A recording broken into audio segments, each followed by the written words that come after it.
Temples complete ಮಾಡಿದ್ವಿ. Hi friends, welcome back to my YouTube channel.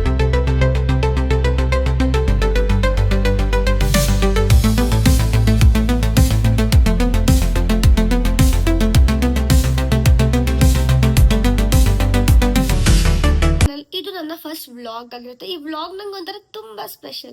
ಏನಕ್ಕೆ ಅಂತಂದ್ರೆ ನನ್ನ ಫೇವ್ರೆಟ್ ಪ್ಲೇಸ್ಗೆ ಹೋಗ್ತಾ ಇದೀನಿ. ಅದು ಯಾವ ಪ್ಲೇಸ್ ಮತ್ತೆ ಏನೇನು ಮಾಡ್ತೀನಿ ಅಂತ ಈ ವಿಡಿಯೋದಲ್ಲಿ ಗೊತ್ತಾಗುತ್ತೆ. ಈ ವಿಡಿಯೋ ಕೊನೆವರೆಗೂ ನೋಡಿ. ಮತ್ತೆ ನನ್ನ ಚಾನೆಲ್ನ ಯಾರ್ಯಾರು ಸಬ್ಸ್ಕ್ರೈಬ್ ಮಾಡಿಲ್ಲ ಹೋಗಿ ಬೇಗ ಸಬ್ಸ್ಕ್ರೈಬ್ ಮಾಡಿ ಆ್ಯಂಡ್ ನಂಗೆ ಸಪೋರ್ಟ್ ಕೊಡಿ. ಬಾಯ್ ಮಮ್ಮಿ. ಬಾಯ್ ಮಗಳೇ. ಹುಷಾರು. ನೀನು ಹುಷಾರಾಗಿ ಜೋಪಾನ ಬಾ. ರ್ಯಾಪಿಡೋ ಬುಕ್ ಮಾಡ್ಕೊಂಡು ನನ್ನ ಜರ್ನಿನ ಸ್ಟಾರ್ಟ್ ಮಾಡಿದೆ. ಇವಾಗ ರೈಲ್ವೆ ಸ್ಟೇಷನ್ ಇಂದ ಹತ್ತಿದ್ದೀವಿ. ಟಿಕೆಟ್ ತಗೊಂಡು ಹೋಗದೆ. ನಾನು ಹೋಗ್ತಾ ಇರೋದು ನನ್ನ ಫ್ರೆಂಡ್ ಜೊತೆ. ಇವಳೆ ಗದೆಲ್ಲ ಹೋಗ್ತಾ ಇದ್ದೀನಿ. ಸೀಟ್ ಸಿಕ್ತೆ. ನಾವ್ ಹೆಂಗ್ ಕೂತಿದೀವಿ ಅಂತ ಟಾಪಲ್ಲಿ ಕೂತಿದ್ದೀವಿ. 2 ರೂಪಾಯಿ ಕೂತಿದ್ದೀವಿ ಫಸ್ಟ್ ಟೈಮ್. ಹೆಂಗಿದೆ ಎಕ್ಸ್ಪೀರಿಯನ್ಸ್? ಭಯ ಆಗ್ತಾ ಇದೆ. ಈ ಟೈಮಲ್ಲಿ ಒಂದು ಸಾಂಗ್ ನೆನಪಾಗುತ್ತೆ. ಯಾವ್ದಾದ್ರು ಅಯ್ಯೋ ಓಕೆ ಮೆಕ್ಸಿಕೋವಾ. ಇವಾಗ ಬ್ಯಾಂಗ್ಳೂರಲ್ಲಿ ಇದ್ದೀನಿ. 1 ಅವರ್ ಮುಂಚೆನೆ ಬಂದ್ಬಿಟ್ಟಿನಿ. ದೊಡ್ಡ ಸಾಧನೆ ಮಾಡ್ಬಿಟ್ಟಿನಿ ನಾನು. ಪ್ರತೀಕ್ಷೆಯೇ ಅನಿಸ್ತಾ ಇದೆ.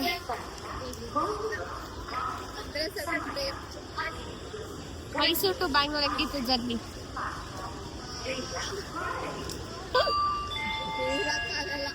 ಪ್ಲೀಸ್ ನೆಕ್ಸ್ಟ್ ಟೈಮ್ ಇಂದ ಏನಾದ್ರು ಲಾಂಗ್ ಜರ್ನಿ ಹೋಗ್ಬೇಕಂತ ರಿಸರ್ವೇಶನ್ ಮಾಡಿಸ್ಕೊಂಡು ಹೋಗಿ. ಊಟ ಎಲ್ಲ ಮಾಡಾಯ್ತು. ಅದನ್ನೆಲ್ಲ ವಿಡಿಯೋ ಮಾಡ್ಕೊಳಕ್ಕಾಗಿಲ್ಲ ಬಿಕಾಸ್ ಆಫ್ ಡಿಸ್ಟರ್ಬೆನ್ಸ್. ಸೊ ಇವಾಗ ಸ್ನಾಕ್ಸ್ ತಿಂತಾ ಇದ್ದೀನಿ.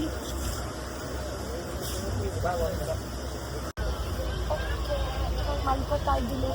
ಆಮೇಲೆ ಸಿಗ್ತೀನಿ. Bye, good night. ಆಟೋ ಹೊತ್ಕೊಂಡು ಟೆಂಪಲ್ ಕಡೆ ಹೋದ್ವಿ.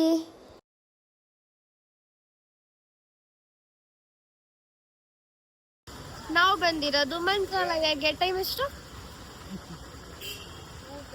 ಓ ಮೈ ಗಾಡ್. ಆಗ ರೂಮ್ ಬುಕ್ ಆಯಿತು. ಆ್ಯಕ್ಚುಲಿ ಆನ್ಲೈನಲ್ಲಿ ಬುಕ್ ಮಾಡಿದ್ವಿ. ಬಟ್ ಇಲ್ಲೊಂದ್ಸತಿ ಬಂದು ಏನು ಮಾಡಬೇಕು? 700 ಪೇ ಮಾಡಬೇಕು. ಬಟ್ ಅಮೌಂಟ್ ರೀಫಂಡ್ ಆಗುತ್ತೆ. ಇವಾಗ ರೂಮ್ ಹತ್ರ ಹೋಗ್ತಾ ಇದ್ದೀವಿ. ಲೈಟ್ಸ್ ಇಲ್ಲ, ಸೊ ಮುಖ ಪ್ರಾಪರಾಗಿ ಕಾಣಿಸ್ತಿಲ್ಲ. ಲೈಕ್ ಇವಾಗ ಚೆಕ್ ಇನ್ ಆಗ್ತಾ ಇದ್ದೀವಿ. ಬನ್ನಿ ನಮ್ಮ ರೂಮ್ ತೋರಿಸ್ತೀನಿ. ಲೈಕ್ ಇದೊಂದು ರೂಮ್ ಇದೆ. ಇಲ್ಲೇ ಒಬ್ರು ಮಲ್ಕೋಬೋದು. ಇನ್ನೊಂದು ರೂಮ್ ಇದೆ. ಇಲ್ಲಿ 2 ಮೆಂಬರ್ಸ್ 3 ಮೆಂಬರ್ಸ್ ಮಲ್ಕೋಬೋದು.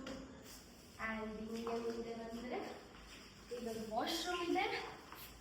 ಆ್ಯಂಡ್ ರೆಡಿ ಆಗೋದಕ್ಕೆ ನಮ್ಮ ಹುಡುಗಿರ ಮಿರರ್ ಇದೆ. ಇದು ಜಸ್ಟ್ 700 ರೂಪೀಸ್ ಅಷ್ಟೇ, ವರ್ತ್. ನೆಕ್ಸ್ಟ್ ಟೈಮಿಂದ ಯಾರಾದ್ರೂ ಮಂತ್ರಾಲಯಕ್ಕೆ ಬರ್ತೀರಾ ಆನ್ಲೈನಲ್ಲಿ ಬುಕ್ ಮಾಡ್ಕೊಂಡು ಬನ್ನಿ. ಬೆಳಗ್ಗೆ ಸಿಗ್ತೀನಿ. Bye, good night. Hi, good morning. ಇವಾಗ ಟೈಮ್ 8 o'clock. ಇವಾಗ ಎದ್ದು ರೆಡಿ ಆಗ್ತಾ ಇದ್ದೀವಿ. ಆಂಟಿ ಹೇಗಿದೆ ಮಂತ್ರಾಲಯ? ಸೂಪರ್. ಬಾಯ್, ರೆಡಿ ಆಗ್ಬಿಟ್ಟು ಸಿಗ್ತೀನಿ. ಅವ್ರ ಕಂಪ್ಲೀಟ್ ಔಟ್ಫಿಟ್ ಆಮೇಲೆ ತೋರಿಸ್ತೀನಿ. ಬಾಯ್. ಇದು ನನ್ನ ಕಂಪ್ಲೀಟ್ ಔಟ್ಫಿಟ್ ಆಗಿತ್ತು.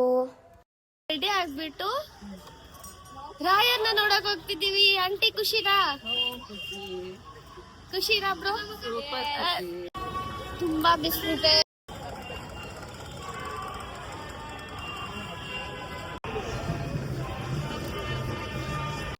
ಇವಾಗ ಕ್ಯೂ ಅಲ್ಲಿ ಹೋಗ್ತಾ ಇದೀವಿ. ಇದು ಫಸ್ಟ್ ಟೈಮ್ ಅಲ್ವಲ್ಲ ಕ್ಯೂ ಅಲ್ಲಿ ಹೋಗ್ತಿರೋದು? ಓಯ್ ಲಾಸ್ಟ್ ಟೈಮ್ ಎಷ್ಟು ಫ್ರೀಯಾಗಿ ಹೋಗಿದ್ವಿ. 2 ಟೈಮ್ ದರ್ಶನ ಮಾಡಕ್ ಆಗ್ತಿತ್ತು. ಇವಾಗಂತೂ ಆಗ್ತಿಲ್ಲ. ತುಂಬಾ ದೊಡ್ಡ ಕ್ಯೂ ಇದೆ. ಬಟ್ ನನ್ ಗಾಡ್ ಬಿಸಿಲು ಬರ್ತಿಲ್ಲ. But heavy ಬಿಸಿಲಿದೆ. ಬಟ್ ಇದಾಗ ಏನೋ ಹಾಕಿದಾರಲ್ಲೇ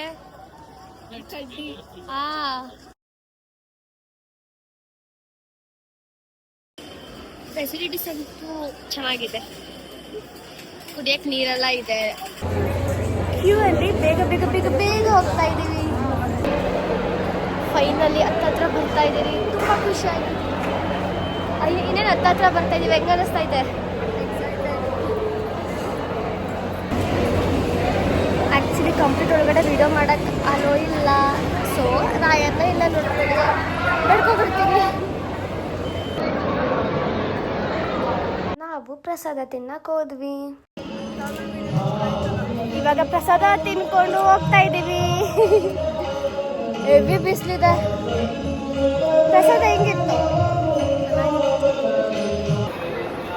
ದೇವಸ್ಥಾನ ಒಳಗಡೆ ಸ್ಟಾರ್ಟಿಂಗ್ ರಾಘವೇಂದ್ರ ಸ್ವಾಮಿ ಫೋಟೋ ಇದೆ. ಫೈನಲಿ ಎಲ್ಲ ಆಯಿತು. ಇವಾಗ ಫೋಟೋಸ್ ಮತ್ತು ವೀಡಿಯೋಸ್ ಮಾಡಿಕೊಂಡು ರೂಮ್ ಕಡೆ ಹೋಗ್ತೀವಿ. ಇವಾಗ ನಾವು ನೆಕ್ಸ್ಟ್ ಎಲ್ಲಿ ಬಂದಿದ್ದೀವಿ ಅಂತ ಅಂದರೆ ಆಂಜನೇಯ ಟೆಂಪಲ್ಗೆ. ಮಂತ್ರಾಲಯಕ್ಕೆ ಬಂದಾಗ ಈ 5 ದೇವಸ್ಥಾನನ ಮಿಸ್ ಮಾಡಿದ್ರೆ ಎಲ್ಲರೂ ನೋಡಿ. ಫಸ್ಟ್ ಟೆಂಪಲ್ ಯಾವುದಂತ ಅಂದರೆ ಜೈ ಆಂಜನೇಯ. ಆಂಜನೇಯ ಸ್ಟ್ಯಾಚು ಅಂತೂ ಸಖತ್ತಾಗಿತ್ತು. ನನಗೆ ಗೊತ್ತಿಲ್ಲ, ನನ್ನ ಫ್ರೆಂಡ್ ಈ ವಿಡಿಯೋ ಮಾಡಿದರೆ ನಾನು ದೇವ್ರಿಗೆ ಪ್ರದರ್ಶನ ಆಗ್ತಾ ಹೋಗ್ತಾ ಇದ್ದೆ. ಆಮೇಲೆ ನೋಡಿದ್ರೆ ವಿಡಿಯೋ ಇದೆ. ರಾಯರಿಗೆ ಬಹಳ ಪ್ರಿಯವಾದ ಕಡಲೆಬೇಳೆ ಚಟ್ನಿಯನ್ನು ಅಪ್ಪನಾಚಾರ್ಯರು ಇದೇ ವರಳ್ಕಲ್ಲಿನಲ್ಲಿ ರುಬ್ಕೊಡ್ತಿದ್ರಂತೆ. ಹಾಗೆ ತುಂಗಭದ್ರಾ ನದಿಯನ್ನು ನೋಡಿಕೊಂಡು ಮುಂದೆ ಹೋದ್ವಿ. ಹೇಗಿದೆ ಡೇ? ಲಿಟ್ರಲ್ ತುಂಬ ಬಿಸಿಲಿದಪ್ಪ, ಎಷ್ಟು ಟ್ಯಾನ್ ಆಗಿಬಿಟ್ಟಿದೆ. ಇವಾಗ ನಾವು ನೆಕ್ಸ್ಟ್ ಎಲ್ಲಿಗೆ ಹೋಗ್ತಾ ಇದ್ದೀವಿ ಅಂತ ಅಂದರೆ ಅಪ್ಪಣ್ಣಾಚಾರ್ಯರ ಮನೆಗೆ ಹೋಗ್ತಾ ಇದ್ದೀವಿ. ನೋಡೋಣ ಬನ್ನಿ.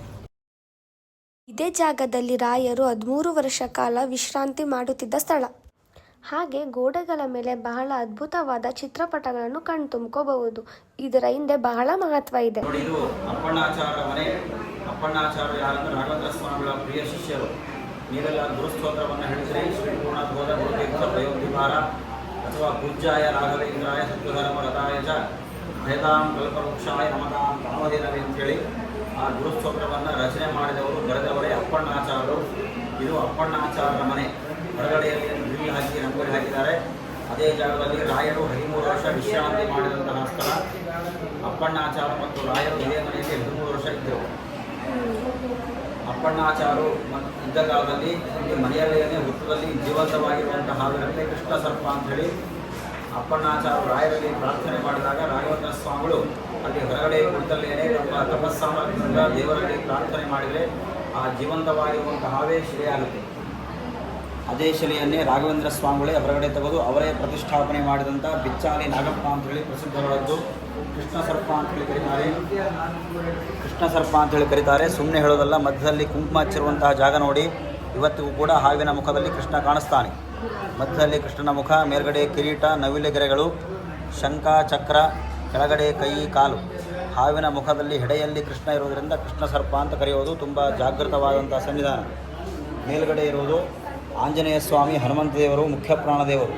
ಇದು ಅಪ್ಪಣ್ಣಾಚಾರ್ಯರು ಪೂಜೆ ಮಾಡಿ ಪ್ರತಿಷ್ಠಾಪನೆ ಮಾಡಿದಂಥದ್ದು. ಇಲ್ಲಿ ಕಾಯಿಡುವಂಥ ವಿಶೇಷತೆ, ನಿಮ್ಮದೇನಾದರೂ ಬೇಡಿಕೆ ಇದ್ದರೆ ಪ್ರಾರ್ಥನೆ ಮಾಡಿ ಕಾಯಿಟ್ಟರೆ ಬೇಗನೆ ಕೆಲಸ ಆಗುತ್ತೆ. ಏನೇ ಬೇಡಿಕೆ ಇದ್ದರೂ ಕೂಡ ಪ್ರತಿ ಮಂಗಳವಾರ ನಿಮ್ಮ ಪರವಾಗಿ ಅಭಿಷೇಕ ಪೂಜೆ ಎಲ್ಲ ಆಗುತ್ತೆ. ಪ್ರಾರ್ಥನೆ ಮಾಡಿ ಕಾಯಿಯನ್ನು ಇಡ್ಬೋದು. ಅಲ್ಲಿ ಇನ್ನೊಂದು ವಿಶೇಷತೆ, ಪಾಂಡುರಂಗ ದೇವರು, ರಾಘವೇಂದ್ರ ಸ್ವಾಮಿಗಳೇ ಪೂಜೆ ಮಾಡಿದಂತಹ ಪಾಂಡುರಂಗ ದೇವರು. ನಾವು ಪಂಢರಪುರದಲ್ಲಿ ನೋಡ್ತೇವೆ ರುಕ್ಮಿಣಿ ಪಾಂಡುರಂಗ. ಅದೇ ರೀತಿಯಾಗಿ ಇಲ್ಲಿಯೂ ಕೂಡ ರಾಯರೇ ಪೂಜೆ ಮಾಡಿದಂಥದ್ದು ಪಾಂಡುರಂಗ ದೇವರು. ಸುಮಾರು 50-60 ವರ್ಷಗಳ ಹಿಂದೆ ಇಲ್ಲೇ ನೆಲದಲ್ಲೇ ಸಿಗುವಂಥದ್ದು. ಕೂಡ ಇಲ್ಲಿ ಪೂಜೆ ಆಗ್ತಾ ಇದೆ. ಇಷ್ಟು ಇಲ್ಲಿಯ ಮಾಹಿತಿ. ಎಲ್ಲರಿಗೂ ಒಳ್ಳೆಯದಾಗಿದೆ. ಒಳ್ಳೆಯದು ಮಾಡಿ. Thank you sir. ಮತ್ತೆ ನಾವು ಬಂದಿದ್ದು ಪಂಚಮುಖಿ ಆಂಜನೇಯ ದೇವಸ್ಥಾನಕ್ಕೆ. ನೀವು ಆಂಜನೇಯ ಚಿತ್ರವನ್ನು ನೋಡ್ಬೋದು ಇಲ್ಲಿ. ಫೈನಲಿ 5 ಟೆಂಪಲ್ಸ್ ಕಂಪ್ಲೀಟ್ ಮಾಡಿದ್ವಿ. ಒಂದ್ಸತಿ ಎಲ್ಲರೂ ಜೈ ಶ್ರೀರಾಮ್ ಅಂತ ಹೇಳಿ.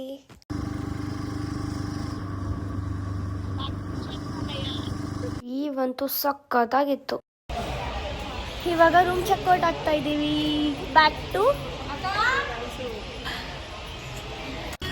ನಾವು ರಾಯರ್ಗೆ ಬಾಯ್ ಹೇಳಿ ರೈಲ್ವೆ ಸ್ಟೇಷನ್ ಕಡೆ ಹೊರಟ್ವಿ. ತುಂಬ ಬೇಜಾರಾಗ್ತಾ ಇತ್ತು. ಫೈನಲಿ ಮೈಸೂರು ಬಂದೆ.